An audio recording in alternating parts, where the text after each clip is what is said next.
In the heart of a desolate land, where the echoes of laughter had long been silenced, there lived a woman named Miriam. She was known throughout her community as barren, her womb an empty vessel in a world that celebrated fertility and abundance. The whispers of the townsfolk followed her like shadows, each one a reminder of her perceived failure. Yet, deep within her heart, a flicker of hope remained, a promise she had clung to from the stories of old, the covenant made with Abraham, a pledge of descendants as numerous as the stars in the sky. Before we continue, just a reminder to like this video, subscribe to our channel, and hit that notification bell. By doing so, you'll stay connected and up to date with future content. Now, let's continue delving into Isaiah chapter 54 and the message God has in store for us. Miriam often gazed at the heavens, her eyes tracing the constellations, imagining the children she would never hold. In the solitude of her quiet home, she would recite the words of the prophet Isaiah, longing for the day when her barrenness would be replaced with fruitfulness.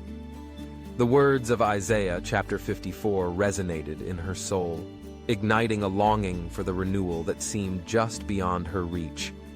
"Sing, O barren one, you who did not bear," the text urged, and Miriam found herself singing softly, her voice a fragile thread weaving through the fabric of despair.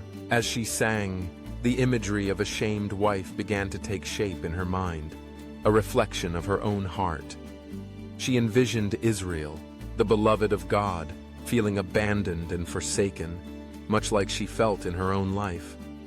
The weight of past infidelities hung heavy over her, a reminder of failures that seemed insurmountable.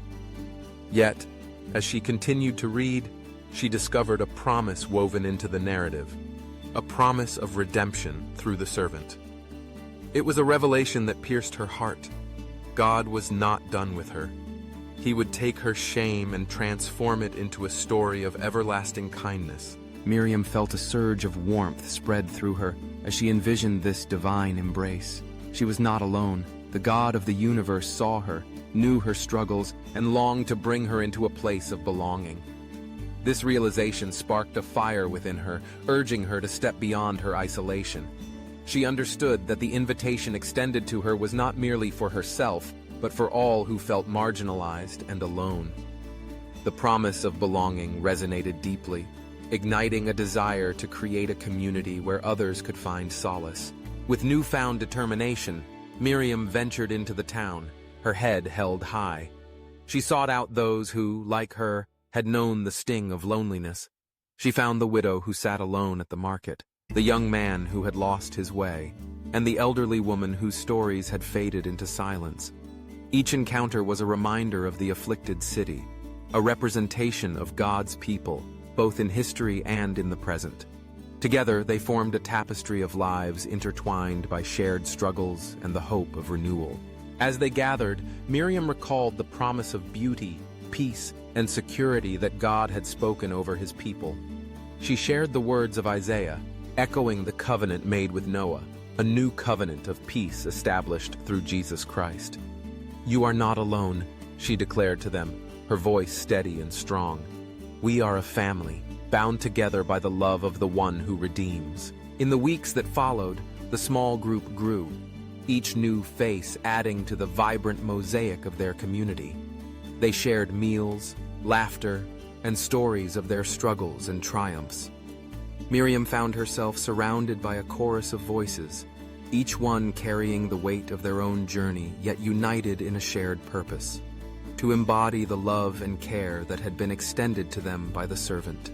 As the seasons changed, so did the landscape of their lives. The barren woman within Miriam began to blossom, her heart swelling with the joy of connection. She witnessed the transformation in her friends, each one finding their own sense of belonging and purpose. The afflicted city they had once represented began to pulse with life, a testament to the power of hope and renewal that emerged from the ashes of despair. Miriam often reflected on the sacrifices that had paved the way for their newfound joy, the echoes of Good Friday resonating in the background of their lives. The servant's sacrifice had not only brought her redemption, but had woven a thread of grace through their community, binding them together in love. She understood that the blessings they experienced were not solely for their own benefit, but were meant to be shared. A light shining in the darkness for those still wandering in isolation. As the sun set on another day, Miriam gathered her friends in a circle, their laughter mingling with the gentle evening breeze. She posed a question that had been stirring in her heart. How can we become a loving family for those who feel isolated? What steps can we take to embody the care and support exemplified in the message of hope we've received? The conversation flowed, each person sharing their thoughts, dreams, and fears. They spoke of reaching out to their neighbors, offering a listening ear, and creating spaces where vulnerability could thrive. They envisioned a community that would extend beyond their own circle, a beacon of hope for those who felt lost. In that moment, Miriam realized that the transformative power of Isaiah chapter 54 was not just a personal journey, but a collective mission. Together, they would embody the renewal that Christ's sacrifice had brought, becoming a sanctuary for the weary, a home for the lonely, and a family for the isolated. As they committed to this purpose, Miriam felt a profound sense of peace wash over her, a promise fulfilled, a barren woman transformed into a bearer of life, flourishing in the abundance of love and hope. If this message resonates with you, take a moment to praise our Lord. Type, "Glory to Yahweh," in the comments as a declaration of praise and glory to our Father for His infinite love, mercy, and patience for us. God bless you.